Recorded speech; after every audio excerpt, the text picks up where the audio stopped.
Say, have you seen the karaoke? It's not a foxtrot or a polka. It has a little bit of blue rhythm that sighs. It has a meter that is tricky, a bit of wicky wacky wicky. But when you dance it with a new Another thing that I wanted to tell you was the break. All right, let's go. Come on. You'll dream of the new karaoke. We had a review theater that we started on Pico Boulevard here in Los Angeles in 1972, and we ran a couple of shows. You know, our first show was called Vegetables for no reason, other than we wanted to call it that. And then we had a show called My Nose, so that our listing in the LA Times each week would say, My Nose runs continuously. We was doing very well, but you know, we wanted to do something else, and we didn't know what exactly. And there was a movie out called Groove Tube, which also was a movie of different bits with no one unifying plot to it. And we thought, hey, well, maybe we should do this. You know, probably everybody has to start their answers to every one of your questions with my best recollection. What happened was there was an article in the LA Times in the early 70s about Landis. And it talked about this movie Schlock that he had written, produced, and directed for $60,000. I had worked for Bob Weiss. Bob Weiss in the early 70s ran a company called Video Systems that made training tapes for like trucking safety and police training tapes. And I had worked for him as a stunt guy and as a director. And I had already made Schlock, my first film. And to promote Schlock, I was on a television program called The Johnny Carson Show, and I was 22. My brother David saw John on The Tonight Show and said, hey, wait a minute, this is this 20-year-old guy who directed a movie, Schlock, that he was on, promoting, and that was kind of the why they had him on the show, because they don't have directors on that much, but he was so young and had directed a feature film. And so David thought, gee, he's 20 years old. He might actually talk to us. David saw me on television. And the next day, he was playing basketball with Bob Weiss. And he said, I saw this kid on TV who made a movie. Why can't we make a movie? And Bob said, who'd you see? And he said, he made a movie called Schlock. And he said, that's John. You know, we figured an adult wouldn't actually sit down and talk with us. And sure enough, he was right. He called John. And the first thing John said is, how'd you get my phone number? I got together with them, and I met them at Hamburger Hamlet on San Vicente, which is no longer there. And they said, we want to make a movie. I said, great. Do you have a script? And they were like, I said, you need a screenplay. We didn't know anything. What does a movie script look like? How do you get started? How do you get a movie financed? What's the process? And he was great, and he told us everything he knew, and then gave me a copy. He said, I'll give you a copy just for the form, so you know what form a script is written in. Because I don't even think we had actually seen a movie script up to this point. And he said, well, here's a script. And he gave us a script, which was American Werewolf in London, it turns out. And so I remember reading it and liking it and saying, hey, John, this is really good. I like this script. And he said, oh, thanks. I don't know if I'll ever get it made, but, I'm glad you like it. So I didn't see them for a long time, and they came back with a script called Kentucky Fried Airplane, which when I read it had funny things in it, but I said, this is a real movie, isn't it?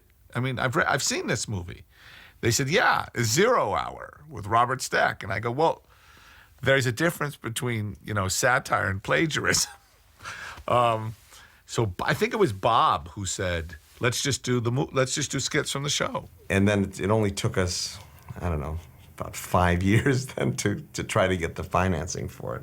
So that was the longest time. It has a meter that is tricky, a bit of wicky wacky wicky. So we went to one guy who had made a lot of money in real estate, and he was sort of interested, and he had seen the show, and he lived here in Los Angeles, and he said, you know what we should do?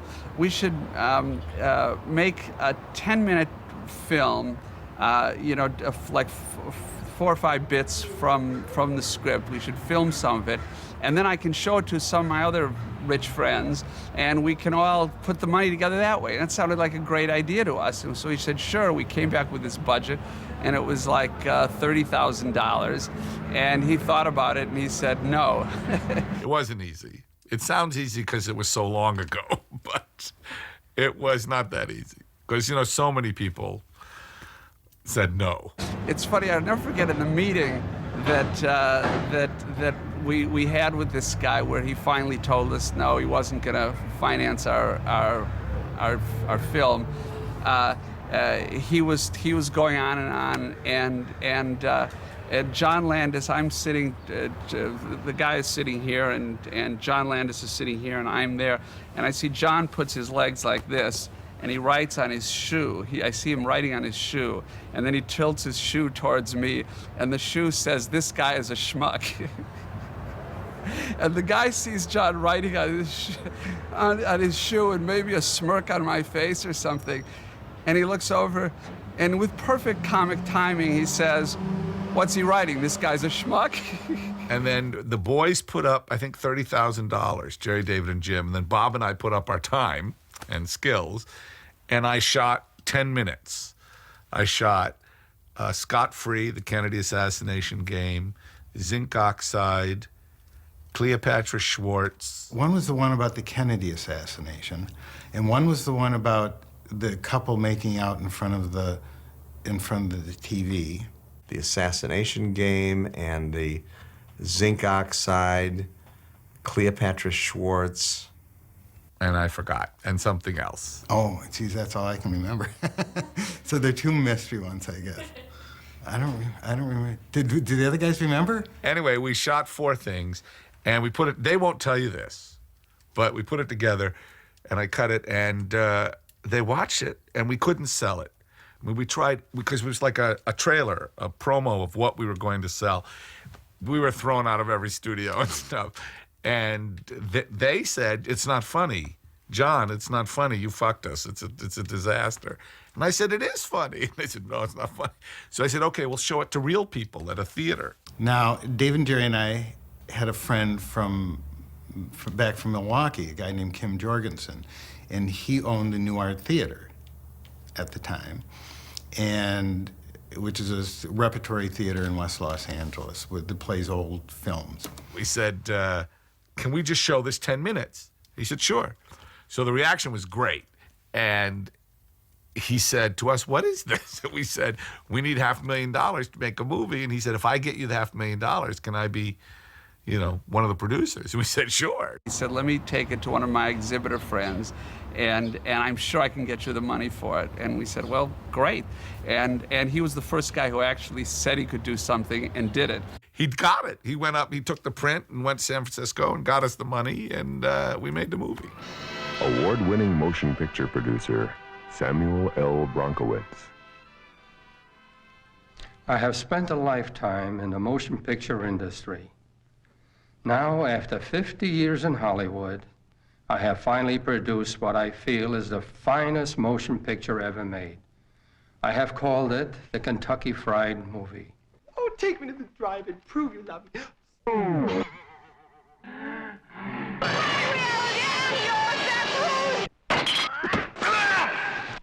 It's unsafe.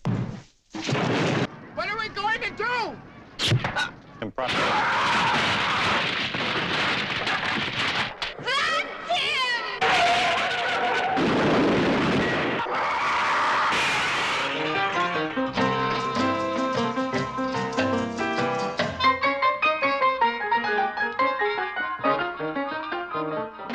The budget was around $600,000, and which is now like half of our catering budget today, you know, in a movie.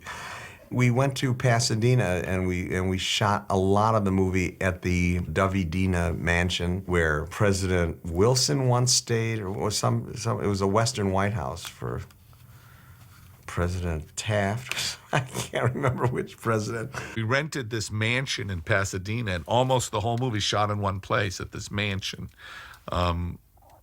It was some crazy. She was Marcos, the dictator of the ruler of the Philippines. It was his mistress. It was her mansion. And she was completely crazy, like this dragon lady. And we shot everything there. We shot in the basement, we shot in the yard, we shot in every room in the house. And we built some sets outside, just like silent films. Indoor set shot outdoors with no ceiling, so that we just used sunlight coming in. It was low budget. It was low budget. And we were such novices. Dave and Jerry and I we were all kids, we were all novices. But we had never been on a movie set before. We'd never seen a movie set. And so it was helpful to see, there's the camera. Oh, that guy does sound. I mean, we just didn't know. Why do we need that light? It was funny with Jerry and Jim and David, because now they're all directors. But at the time, Jerry was the worst. They drove me crazy, because I remember I had a scene with a gun firing in Cleopatra Schwartz. She was 6 feet of black dynamite. He was a short Hasidic Jew.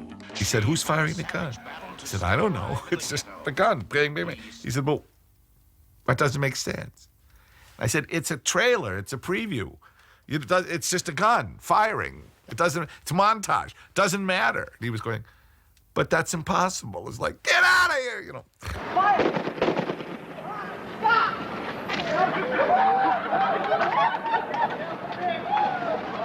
He probably feels guilty. Gee, he yelled at us a lot. And now I have, particularly having directed now a movie, a few of them by myself, I can't imagine what it's like to try to direct a movie and all that entails, having 3 guys constantly tapping you on the shoulder. And we didn't understand the protocol. I mean, we just thought, well, okay, we're just all making this movie, and this is our movie because we wrote it, and because we're the Kentucky, it's based on our show, and da-da-da-da. And I mean, it was totally, we saw it as completely collaborative, but we didn't see that sort of division, how it's really a director's movie, and the director kind of is in charge and stuff like that. There was one moment where John just screamed at me at the top of his lungs, and then he quickly forgot about it, though, a minute later. When? For what? Why? I'm sure I did. Yeah, when? For what reason? Did he have a story? I made a suggestion, and I don't know if he remembers this, but he just screamed, and then he went ahead and did the suggestion anyways. He took my suggestion, and it worked. I can't respond. I have no idea.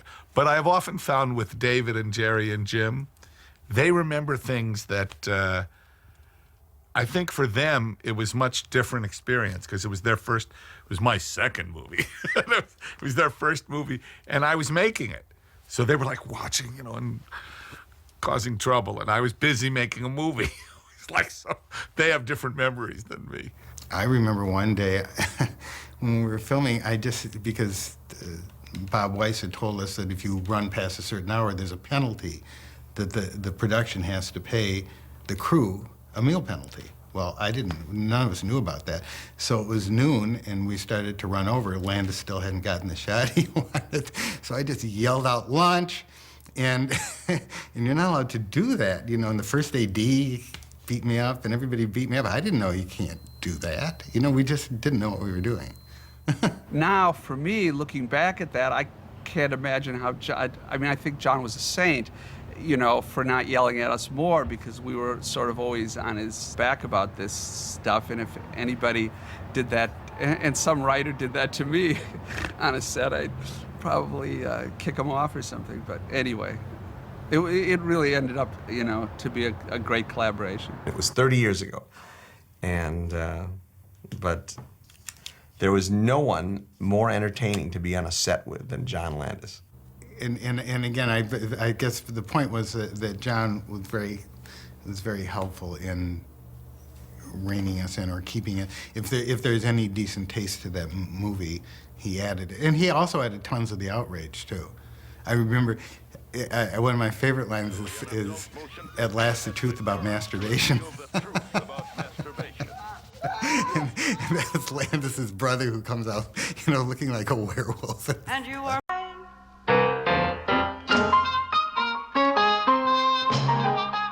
The thing that I like the most in Kentucky Fried Movie is the look of Fistful of Yen. it really looks like it was made in Hong Kong. It has that great shitty, bleeding color. And I was a fan of Bruce Lee's. I knew Bruce Lee when I was a mailboy at Fox. They were doing the Green Hornet. And so I was always into martial arts movies in the Hong Kong cinema. In fact, it's kind of sad, that when Crouching Tiger, Hidden Dragon came out, and everybody was like, ooh, I was thinking, hello? I mean, we've seen this before, better. And, it's just, I was a big fan 25, 30 years ago. It's old now, but then it was quite funny and outrageous. And Bruce Lee had died, but he made Enter the Dragon. And so he's still the best. Certainly at the time, and it's interesting too that we picked as one of the 4 segments to film was the whole game about the Kennedy assassination. And certainly David and Jerry and I back then were deeply into the conspiracy notion, hence the whole game about the Kennedy assassination. And that's probably one of the least effective bits in the movie because nobody was that. Today it's sort of being resurrected again because it's the anniversary of Jack Kennedy's death. But I remember thinking, oh wow, this is gonna blow the cover off the Kennedy assassination, and of course it didn't. And I'm not sure people see it today and really even know what it's about.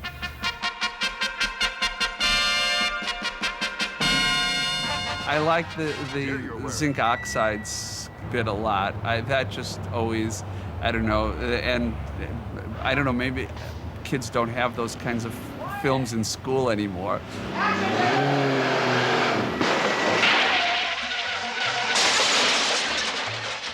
But when we were kids, we saw a lot of those kinds of movies, and so that I don't know, I just always liked that bit. The Feel Around, that was a sketch that we did on stage, live on stage, and we shot that at the Rialto in Pasadena, which is a real historic LA area theater. And I think all of Landis's cousins were in that sketch.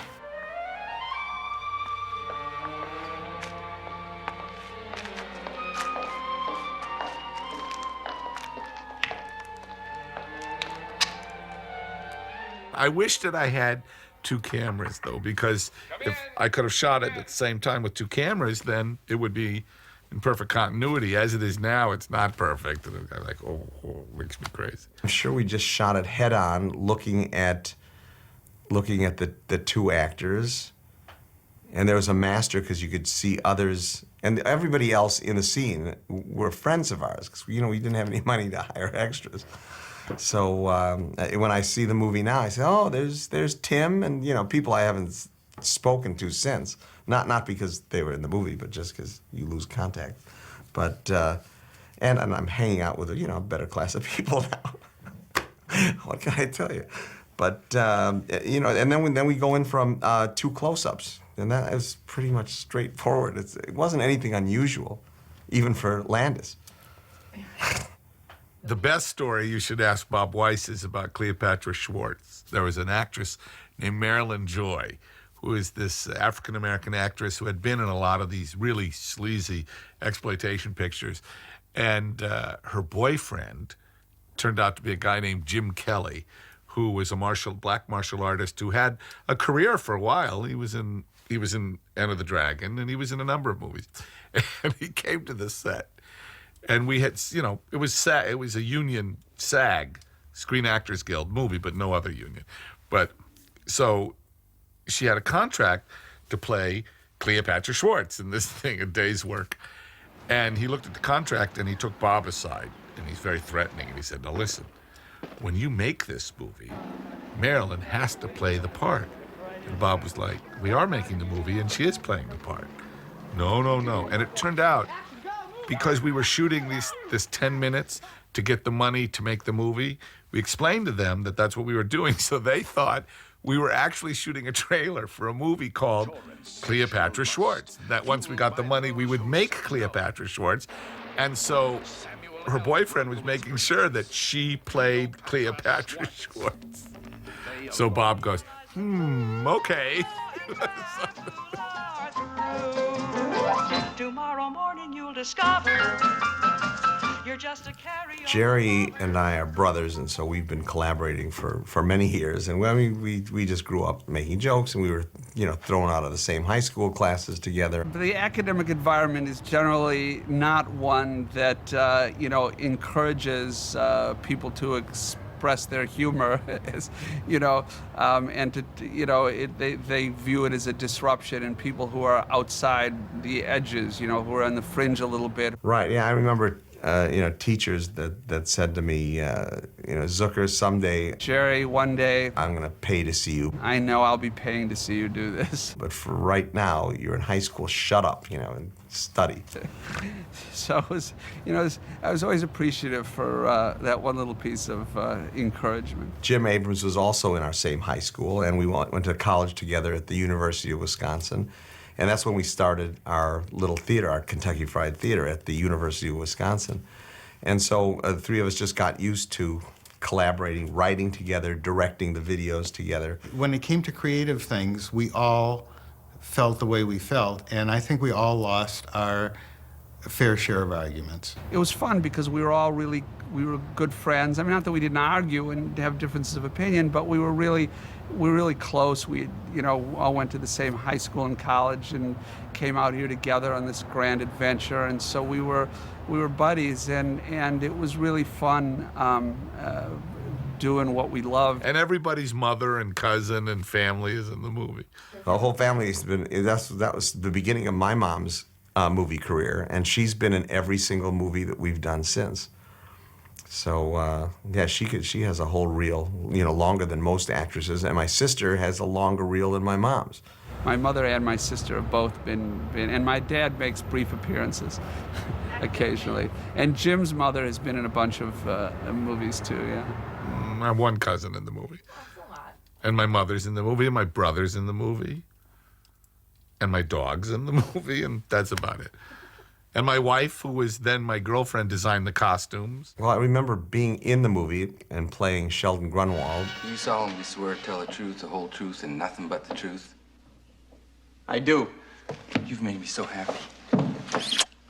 And my mom was on the jury, and my sister was in the jury, and Landis was being... Oh, because Landis was not in that one. Well, I just get thrown through a wall.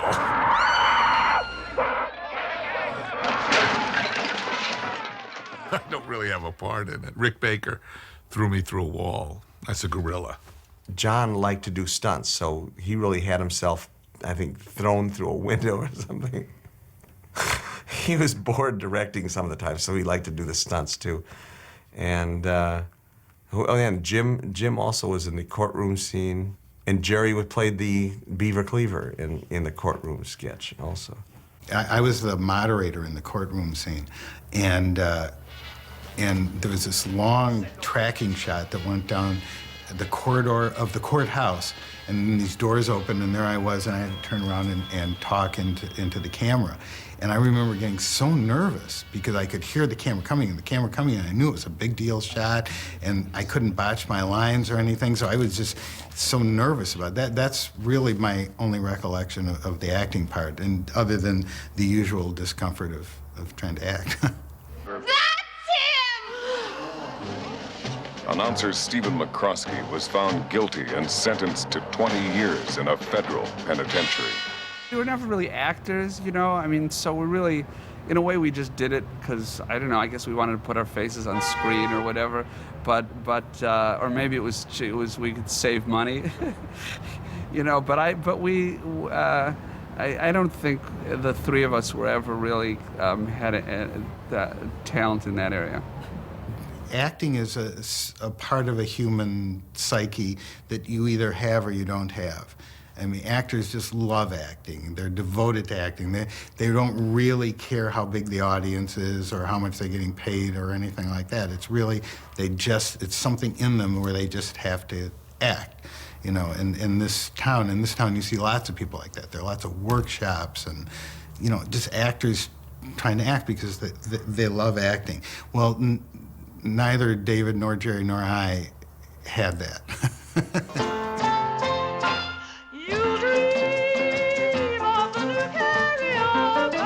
Every few years, you know, somehow maybe it'll be on TV or something, or there'll be some opportunity, and I start watching it. But often I'll just cringe at the mistakes. You know, what I perceive to be mistakes. I thought, well, we could have done that better. I truthfully haven't seen Kentucky Fried Movie in quite a while, and I don't know how much of it would still make me laugh, but back then we thought it was hysterical. I think Kentucky Fried Movie is really, from Fistful of Yen on, it's funnier than the beginning. I never really liked the first third of it very much. I can still laugh. I can still laugh at a lot of things. You know, that the courtroom scene, or Danger Seekers, or Cleopatra Schwartz, all the things, they still are pretty funny. The weird thing about making a movie is that when you make that movie, you lock in your sensibilities at that time.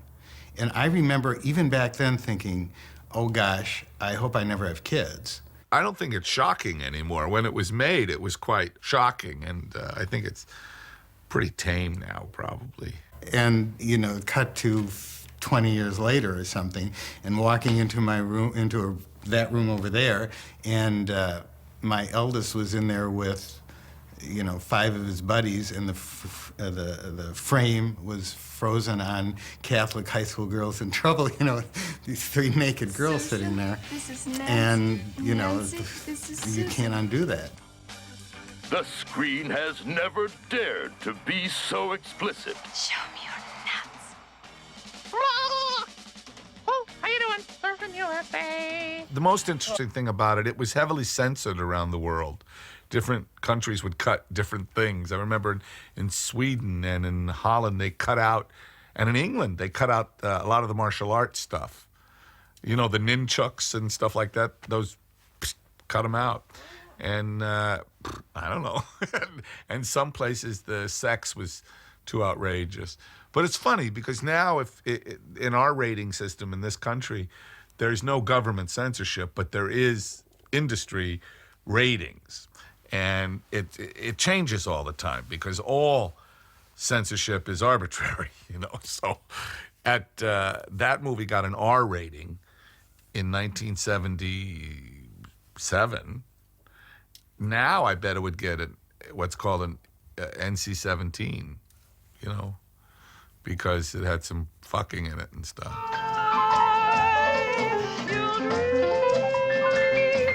Hamburger film sandwich. How was that for a trivia question? A hamburger film sandwich. How did they come up with a hamburger film sandwich? Hamburger film sandwich. Rough translation.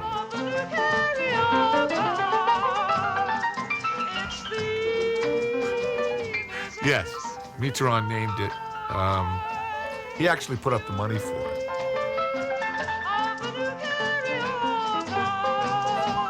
And Charles de Gaulle is in Hamburger Film Sandwich. Very few people know that.